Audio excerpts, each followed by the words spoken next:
So come with a paper box, and inside you will find your bag.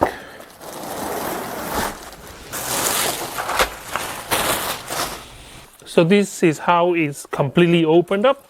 But let me close it so you guys can see the shape of the bag. They kept the design that, you know, you can open fully, so you can open from the left, right, or the top. I think there is also an opening from the back as well. So you should be able to get to your gear very quickly because you don't want to miss any shots. So this is a full black color one. They also do the one which is gray with the front layer which is in gray insert. The handle is double stitched. So you got wide shoulder pad here. And you got all the important harness for your chest. I love this because I put the tripod on there and sometimes a bottle of Coke or water bottle on the side. Material wise, this is kind of like a water resistant material, and this one have a honeycomb kind of a background to this. Additional strap on the top so you can pick it up flat, which is quite important. Front pouch here for your small items, maybe media card and stuff. So you got a hidden kind of compartment for your laptop. So this one is right on your back. So the top, another small compartment here. And on the top there is hard shell. So if there is anything which falls on top of your bag, or if you get squashed on the plane, at least there's something which going to take the impact. In terms of the main compartment, you can open from the top.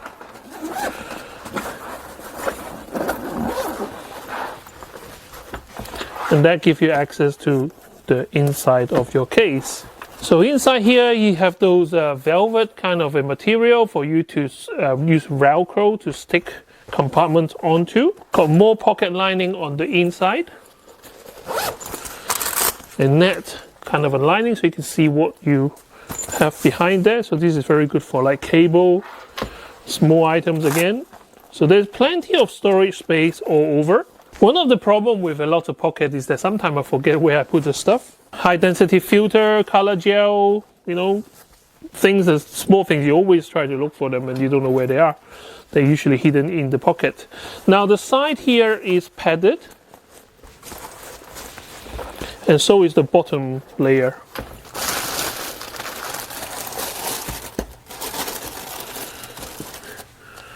Come with a metal token. I wonder what is this for. So this is a rain cover. I did say the material is water resistant, but if you do leave it in the rain, sometimes it can soak through, and we don't want that. Here is what you can use to divide up the inside. There is no rules about how you should be using this, but each of them have, like, you know, reinforced metal inside. On the side here, you got those racking system. So how you want to use this is really entirely up to you, because all our gear will be slightly different. We won't have the same gear. Okay, so it's a bit of a tight fit, but I did manage to put most of my gear in them. The only thing I haven't got with me right now is my drone, my DJI Mini 2, which can go onto the top part, which is underneath the hard shell. I do have a soft case, which I can try and fit it in here. There is still some space inside, but this is how I would pack it. So I've got my tripod on the side right here. And what does it look like? So it does look like a kind of a turtle shell, kind of a backpack. But if you are carrying a lot of gear, this is what it's going to look like when the bag is filled up. So if I try to unload them right here, then you can see what the capacity is. So let's start with the tripod. Let's put it there. Excuse my mess, but I got my 360 camera, a tripod for my gimbal, and you can see that now I'm kind of a video heavy instead of photography, but you get the drift. So this is my first gimbal. Then I got my GoPro with my Joby grip tripod. Then I have my phone gimbal, and this is my Zhiyun phone gimbal, and that's it. I mean, now obviously I still have to, I'm not going to do it here, but I can still put in like media card, maybe a flash gun, a video light. But all those small stuff, there is plenty. But for those small stuff, you have plenty of like pockets and side pockets to hide stuff. But overall, this is what you get.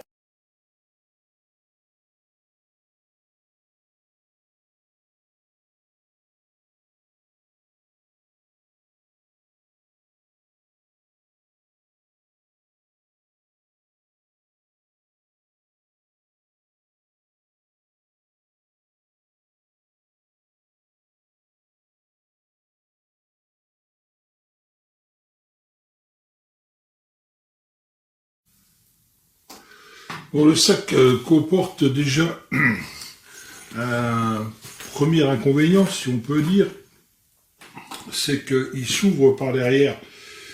La plupart des sacs actuels s'ouvrent sur le dos.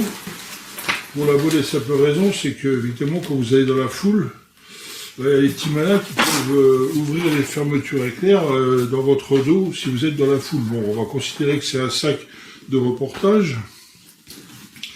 Donc, avec deux compartiments, il est assez spacieux, volumineux.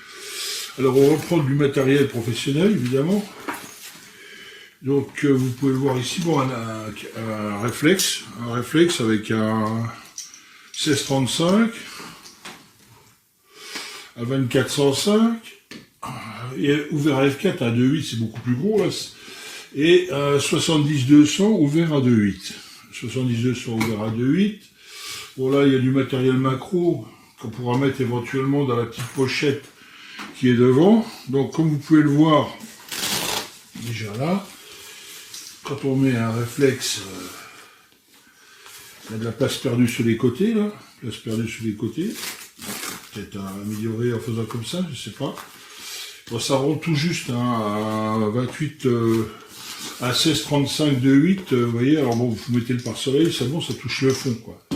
Autrement dit, vous pouvez pas mettre l'appareil avec un 70-200 de 8 monté dessus, quoi.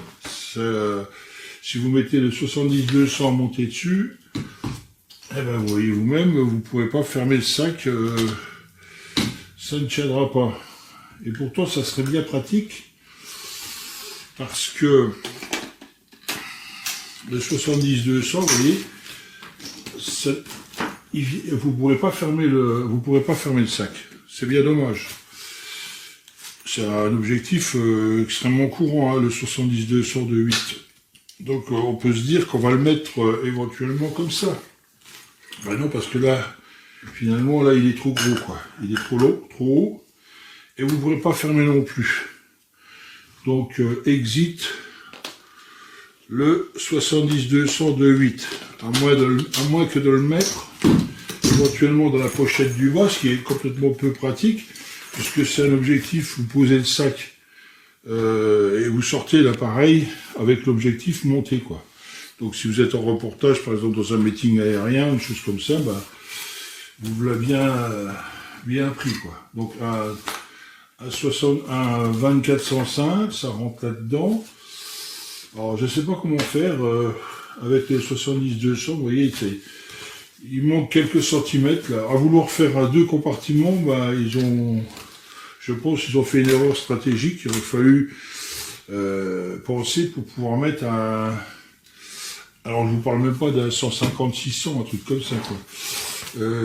Faire une erreur stratégique comme ça, avec une perte de place latérale. On peut mettre éventuellement des pochettes avec des piles, je ne sais pas trop. Enfin bref, la pochette là, elle est plus que moyenne. Donc on ouvre, le sac peut s'ouvrir là, comme vous voyez, et ensuite, pour attraper l'appareil, vous avez c'est relativement rigide, c'est bien costaud, on est d'accord.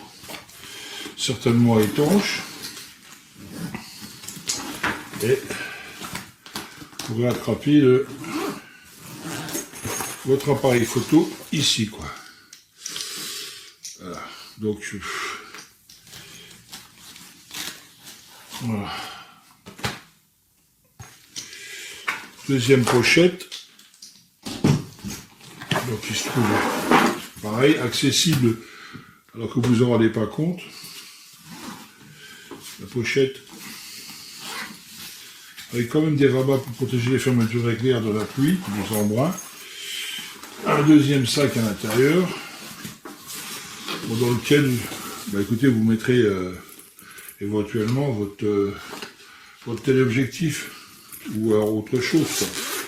C'est pareil, là, si vous mettez votre télé, vous ne pouvez plus rien mettre d'autre dedans, quoi. Vous bouffez complètement la place, et comme ça, il n'est pas assez profond, ça ne le tient pas. Même tarif. Voilà, donc 70-200 avec 2,8 avec ce type de sac, ben vous oubliez. C'est bien dommage. C'est bien dommage. Alors il y a une chose qui est quand même bien foutue, comme sur certains Loft Pro, vous posez par terre, votre sac ne posera que sur les trucs en caoutchouc là, ce qui fait qu'il tient bien droit devant comme ça, c'est très bien. Pochette latérale pour les papiers et tout. Donc moi j'aurais préféré un sac qui s'ouvre complètement sur toute la longueur en arrière, comme beaucoup de modèles le font actuellement, avec un ensemble totalement modulaire. Cette pochette de séparation, en fin de compte, relève plus du gadget et limite les possibilités du sac. C'est bien dommage. Camera bags. Been a photographer for 30 years, and there is never going to be a bag that scratches all the itches. You'll have more bags than you have cameras. It's pretty crazy. So there's a small compartment for like cards or whatever. It's kind of a hard shell case with a interior pocket. Some pockets here, but that's hard. Guess if you need something protective in there, or protective for what is in there, we have side access.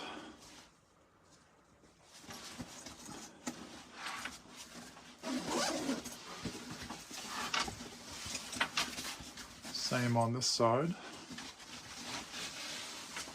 It's a pretty interesting bag. There's like a laptop compartment back here. It's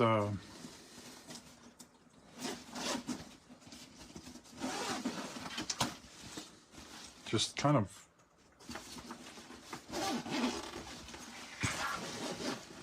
very different design, to put it mildly. I did look at this earlier.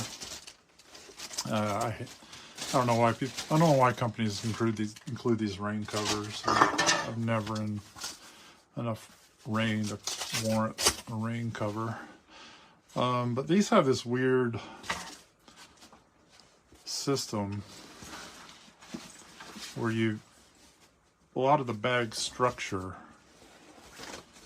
is made up from this.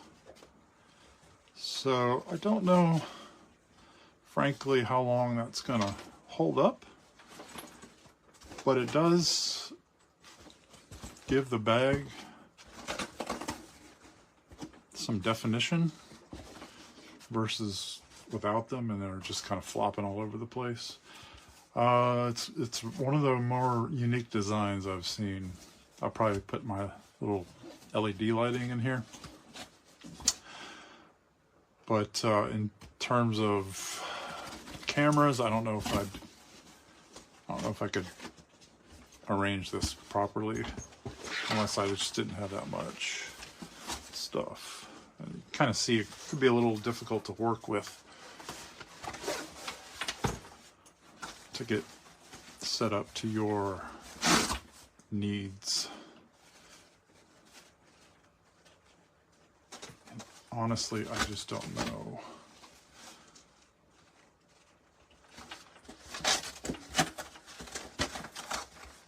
This is always a journey when you get a bag, just laying it out. It's got some with a lens cradle Just various inserts that most will end up in a closet somewhere, and then you'll find them 15 years later and wonder which bag it goes to. But